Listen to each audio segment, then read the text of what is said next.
حامدا و مصلیا اما بعد۔ دوستو اور بزرگوں، حضرت حذیفہ رضی اللہ تعالی عنہ سے روایت ہے کہ حضور اکرم صلی اللہ علیہ وسلم نے اپنے ایک واعظ میں فرمایا کہ شراب نوشی تمام گناہوں کا مجموعہ ہے اور عورتیں شیطان کا جال ہے اور دنیا کی محبت یہ تو ہر گناہ کی جڑ ہے۔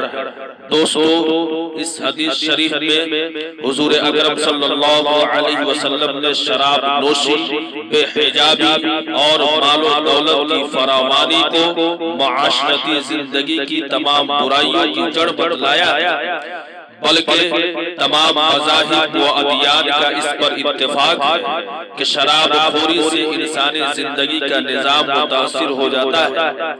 ظاہری و باطنی ہر طرح کی خرابیاں اس سے پیدا ہو جاتی ہے، عقل انسانی پر پردہ پڑ جاتا ہے، پھر اس سے باہمی رنجش و عداوت پیدا ہو جاتی ہے، اور اس سے بڑا نقصان یہ ہے کہ انسان کا دل اللہ کی یاد سے غافل ہو جاتا ہے۔ اسی لیے قرآن پاک میں اس کی مذمت بڑی تفصیل سے فرمائی گئی ہے۔ ارشاد ربانی ہے، اے ایمان والو، بات یہی ہے کہ شراب، جوا، بت اور قرعہ کے تیر یہ سب گندی باتیں اور شیطانی کام ہیں، اس لیے ان سے بالکل الگ رہو تاکہ تم فلاح پاؤ۔ دوستو، اس حدیث میں عورتوں کو شیطان کا جال کہا گیا ہے۔ انسانیت کی تاریخ بتاتی ہے کہ عورتوں کی بے پردگی، ان کے حسن و جمال کی نمائش اور غیر محرم مردوں سے ان کے اختلاط نے قوموں اور ملتوں کی سلطنتوں کو تباہ و برباد کیا۔ اس کے ذریعے لوگوں کے اخلاق و کردار اور طور و طریقے بدل گئے۔ اس لیے جناب محمد صلی اللہ علیہ وسلم نے سختی کے ساتھ عورتوں کو غیر محرم مردوں کے ساتھ اختلاط سے منع فرمایا اور کہا کہ عورت پردہ ہے، جب وہ گھر سے نکلتی ہے تو شیطان تاک جھانک میں لگ جاتا ہے۔ دوستو، حدیث پاک کا تیسرا جملہ قدر تفصیل طلب ہے کہ دنیا کی محبت ہر گناہ کی جڑ ہے۔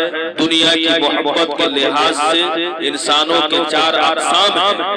ایک وہ شخص جس کے پاس نہ تو دنیا ہے اور نہ دل میں دنیا کی محبت، تو ایسا شخص اخروی مضرتوں سے محفوظ ہے۔ دوسرا وہ شخص جن کے پاس دنیا بھی ہے اور دنیا کی محبت میں سرشار بھی ہے، یہ بدترین قسم کا انسان ہے۔ تیسرا وہ جن کے پاس دنیا تو نہیں مگر وہ دنیا کی محبت میں دیوانے ہیں، تو یہ سب سے بدترین فرقہ ہے۔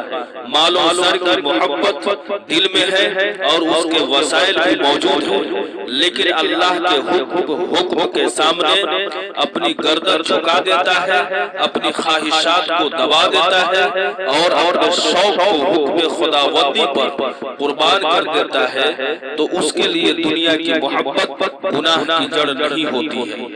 دوستو، اللہ تعالی ہم سب کو ان ساری باتوں پر عمل کرنے کی توفیق عطا فرمائے۔ وآخر دعوانا الحمدللہ رب العالمین۔